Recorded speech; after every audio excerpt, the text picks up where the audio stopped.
conflicts of interest that required your removal. Isn't that a fact? So correct. And in fact, Don McGahn advised the president that the asserted conflicts were, in his words, silly and not real conflicts. Isn't that true? I refer to the report on that episode.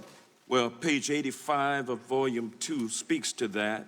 And also, Director Mueller, DOJ ethics officials confirmed that you had no conflicts that would prevent you from serving as special counsel. Isn't that correct? That's correct. But despite Don McGahn and the Department of Justice guidance, around May 23, 2017, the president, quote, prodded McGahn to complain to Deputy Attorney General Rosenstein about these supposed conflicts of interest, correct? Correct. And McGahn declined to call Rosenstein, telling the president that it would look like still trying to meddle in the investigation and knocking out Mueller would be another fact used to claim obstruction of justice. Isn't that correct? Generally so, yes. And in other words, Director Mueller, the White House counsel told the president that if he tried to remove you, that could be another basis to allege that the president was obstructing justice, correct? That is generally correct, yes. Now, I'd like to review what happened after the president was warned about obstructing justice. On Tuesday, I'm sorry, Congressman, do you have a citation for the? Yes, volume 2, page 81. Thank you. And 82. Now, I'd like to review what happened after the president was warned about obstructing justice. It's true that on Tuesday, June 13th, 2017, the president dictated a press statement stating he had, quote, no intention of firing you, correct? Correct. But the following day, June 14th, the media reported for the first time that you were investigating the president for obstructing of justice, correct? Correct. And then, after learning for the first time that he was under investigation, the very next day, the president, quote, issued a series of tweets acknowledging the existence of the obstruction investigation and criticizing it. Isn't that correct? Generally so. And then, on Saturday, June 17th, 2 days later, the president called Don McGahn at home from Camp David on a Saturday to talk about you. Isn't that correct? Correct. What was the significant about that first weekend phone call that Don McGahn took from President Trump? Well, I'm going to ask you to rely on what we wrote about those incidents. Well, you wrote in your report that at page 85, volume 2, that on Saturday, June 17, 2017, the president called McGahn at home to have the special counsel removed. Now, did the president call Don McGahn more than once that day? Well, I gave... I think it was 2 calls. Sorry about that. On page 85 of your report, you wrote, quote, on the first call, McGahn recalled that the president said something like, quote, you got to do this, you got to call Rod, correct? Correct. And your investigation and report found that Don McGahn was perturbed, to use your words, by the president's request to call Rod Rosenstein to fire him. Isn't that correct? Well, there was a continuous colloquy. There was a continuous involvement of Don McGahn in responding to the president's entreaties. And he did not want to put himself in the middle of that. He did not want to have a role in asking the Attorney General to fire the special counsel, correct? Well, I would, again, refer you to the report and the way it is characterized in the report. Thank you. At volume 2, page 85, it states that he didn't want to have the Attorney General, he didn't want to have a role in trying to fire the Attorney General. So at this point, I will yield back. Thank you, Mr. Chairman.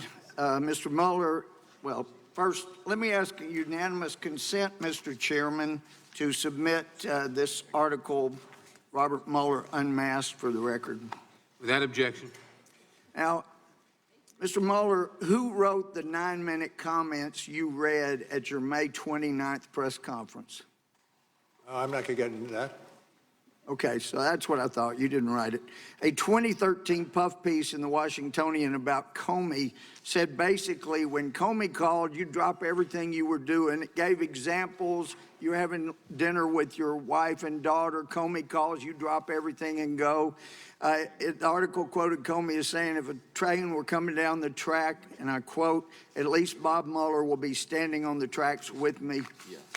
You and James Comey have been good friends or were good friends for many years, correct? We were business associates. We both started off in the Justice Department about the You were same good time. friends. You can work together and not be friends, but you We and were Comey friends. were friends. We were friends. That's my question. Thank you for getting to the answer. Now, before you were appointed as special counsel, had you talked to James Comey in the preceding 6 months? No.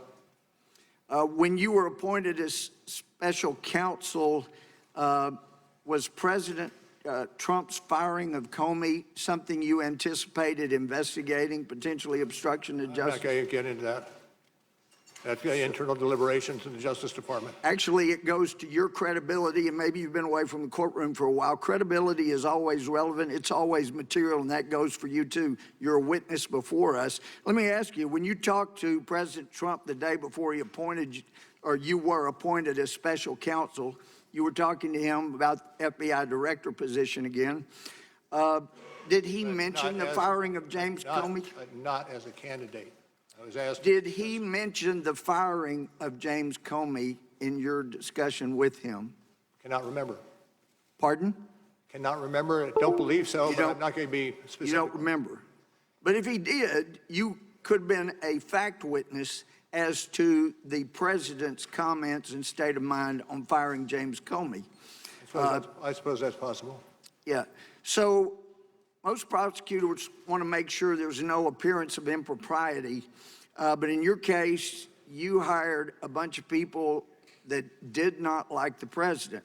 Let me ask you, when did you first learn of Peter Strzok's animus toward Donald Trump? In the summer of 2017. You didn't know before he was hired? I'm sorry, what did You didn't know before he was hired for your team? you know what? Peter Strzok hated Trump. Okay. You didn't know that before he was made part of your team. Is that what you're I saying? did not know that. All right. When did you And first acted learn? when he did find out, I acted swiftly to have him reassigned elsewhere in the FBI. Well, there's some discussion about how swift that was, but when did you learn of the ongoing affair he was having with Lisa Page? About the same time I learned from Strzok. Did you ever order anybody to investigate the deletion of all of their texts off of their government phones? Once we found that Peter Strzok was an author of... Did you ever May I finish? order, well, you're not answering my question. Did you order an investigation into deletion and reformatting of their government phones? No, there was an IG investigation ongoing. Well, listen, regarding collusion or conspiracy, you didn't find evidence of any agreement, I'm quoting you, among the Trump campaign officials and any Russia-linked individuals to interfere with our U.S. election, correct? Correct. So you also note in the report that an element of any of those obstructions you referenced requires a corrupt state of mind, correct? Corrupt intent, correct. Right.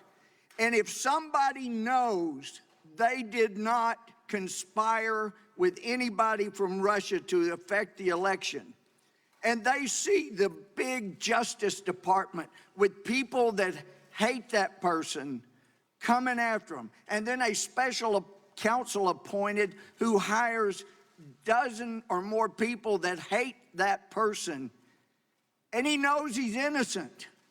He's not corruptly acting in order to see that justice is done. What he's doing is not obstructing justice. He is pursuing justice. And the fact that you ran it out 2 years means Gentleman's you ti- perpetuated gentleman's time- injustice. I take I yield your back. Gentleman's question. time has expired. The witness may answer the question.